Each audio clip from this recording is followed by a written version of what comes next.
Hi! So today I want to show you how you can use the ScrollContainer in Godot and make sure that it stays compatible with touch devices and things of that sort. First of all, to make sure it stays compatible with touch devices, let's go on Project Settings, and you can just type in Touch, click on Input Devices Pointing, Emulate Touch from Mouse.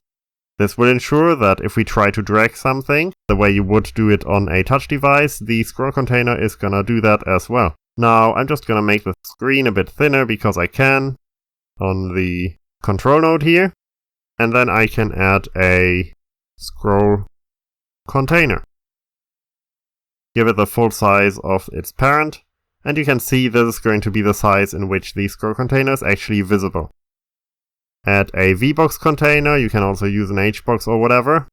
Then, yeah, we can set size flags. So now it currently has the same size as its parent as the ScrollContainer, but the ScrollContainer doesn't actually enforce this size. What that means is the VBox container can grow further downwards. Let me show you. Let's just add a label, and to make sure everything in here has the proper style, I'll just set a theme that makes my font a bit larger, makes it easier to fill up the screen and see what's happening. Put some text in here, align center, and duplicate that a couple of times. And as you can see, it's going off screen now, and it's not rendering down here. It exists, but it's not showing up. And we get the scroll bar here.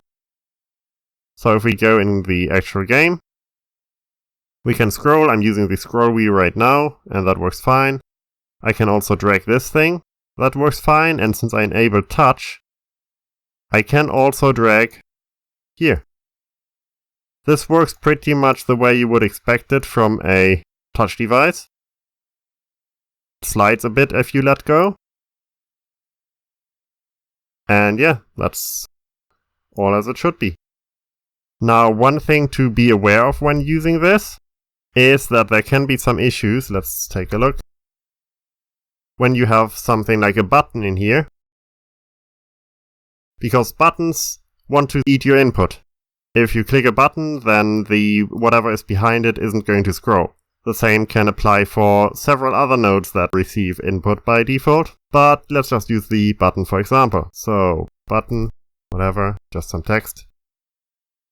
And let's duplicate both of these a couple of times. And now if I click down on the button, it clicks fine. But if I try to drag from here, you can see that it's not actually scrolling. Nothing happens. There is a way to fix this, of course, which is, let's just mark all of the buttons, not the labels, we don't care about those. And we can go into mouse here in the inspector and set a filter for it.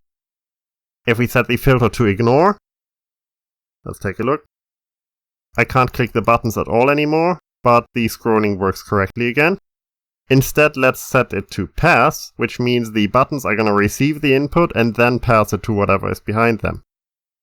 So the button is going down fine, but if I go off it, it's also going to scroll the way it should in a touch device. Now, one more thing here that I want to show. I'll just put a script on here and put it on C pressed. Let's just get button down, button up. Come on, connect please. And button pressed. I want this on all of these.